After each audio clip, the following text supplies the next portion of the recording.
பிஸ்மில்லாஹிர் ரஹ்மானிர் ரஹீம். அல்ஹம்துலில்லாஹ் வஸ்ஸலாத்து வஸ்ஸலாமு அலா ரசூலில்லாஹ் வ அலா ஆலி ஹிஸ்பில்லாஹ் வ பஅத். நமது டிவி நேயர்களுக்கு இந்நேர வந்தனங்கள். அஸ்ஸலாமு அலைக்கும் வரஹ்மத்துல்லாஹி வபரகாத்துஹு. வழமை போன்று இன்றும் இஃப்தார் சிந்தனையில் இணைந்திருக்கிறோம். இன்றைய இஃப்தார் சிந்தனையிலே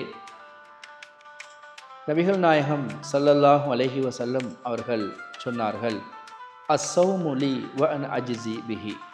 நோன்பு எனக்குரியது, அதற்குரிய கூலியை நானே கொடுக்கின்றேன். இது ஹதீஸுல் குதுசி. இறைவன் சொன்னதாக நபிகள் நாயகம் ஸல்லல்லாஹு அலைஹி வஸல்லம் அவர்கள் சொல்கிறார்கள். நோன்புக்குரிய கூலியை நானே கொடுப்பதற்கு தகுதியானவன். அதற்குரிய கூலியை நான் ஒவ்வொருவருக்கும் வழங்க காத்து கொண்டிருக்கிறேன். ஏனென்றால் நோன்பு என்பது ஏனைய வணக்க வழிபாடுகளை விட இது உள்ளத்தோடு மிகவும் நெருங்கி பின்னி பிணைந்த ஒரு வணக்கம். ஏனென்றால் நோன்பு என்பது வெறுமனே பசித்திருப்பதோ தாகித்திருப்பதோ மாத்திரமல்ல, மாற்றமாக உடல் உறுப்புக்களை எவ்வாறு கட்டுப்பாட்டோடு வைத்திருக்கின்றோமோ அதுபோல உள்ளத்தாலும் நாம் இறைவனுக்கு கட்டுப்பட்டு இறைவனோடு நெருங்கிய மனிதர்களாக இருக்க வேண்டும் என்பதைத்தான் இந்த நோன்பு எதிர்பார்க்கிறது. எனவேதான் அல் குர்ஆனிலே ஒரு இடத்திலே உங்கள் மீது நோன்பு விதியாக்கப்பட்டிருக்கிறது, கடமையாக்கப்பட்டிருக்கிறது. எதுபோல உங்களுக்கு முன்னர் வாழ்ந்த சமுதாயத்தினருக்கு நோன்பு என்ற இந்த கடமை விதியாக்கப்பட்டது போல முஸ்லிம்களாகிய உங்கள் மீதும் இறைவனால் இந்த நோன்பு கடமையாக்கப்பட்டிருக்கிறது. காரணம், உங்களிடம் இந்த நோன்பின் மூலம் எதிர்பார்க்கப்படுவது லஅல்லக்கும் தத்தகூன், நீங்கள் இறையச்சம் உள்ளவர்களாக இறைவனுக்கு பயந்து நடக்கின்ற அடியார்களாக நீங்கள் மாற வேண்டும். மனிதர்களுக்கு பயந்து வாழ்வதல்ல, மனிதர்களுக்காக நடிப்பது அல்ல, வெறுமனே அல்லாஹுக்காக நீங்கள் அஞ்சி வாழுகின்ற மனிதர்களாக இருக்க வேண்டும்.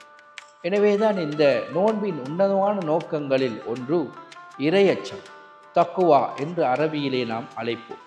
இந்த இறையச்சம் ஏற்படுத்துவது, இறையச்சமுள்ள மனிதர்களாக மனிதர்களை மாற்றுவதுதான் இந்த நோன்பினுடைய முழுமையான எதிர்பார்ப்பு. எனவே கடந்த காலங்களில் நாங்கள் இறைவனுக்கு எவ்வளவு தூரத்தில் இருந்தோமோ அந்த தூரங்கள் இடைவெளிகளை குறைத்து கொண்டு இறைவனிடம் நெருங்குகின்ற மாதம் இந்த ரமலான். இறைவனிடம் எங்களை நெருக்கி வைக்கின்ற ஒரு உன்னதமான வணக்கம் இந்த நோன்பு. எனவே நாங்கள் இந்த நோன்பை எவ்வளவு உயிரோட்டமுள்ளதாக நோக்கின்றோமோ அந்த அளவுக்கு இதன் கூலிகளை இறைவன் அள்ளி வழங்க காத்து கொண்டிருக்கிறான். ஏனென்றால் இஸ்லாத்தை பொறுத்தமட்டில் சில வணக்க வழிபாடுகளுக்குரிய கூலியை இறைவன் மட்டிட்டு சொல்கிறான், குறித்து சொல்கிறான். இவ்வளவு என்று நபிகள் நாயகம் அவர்கள் வரையறுத்து சொன்னார்கள்.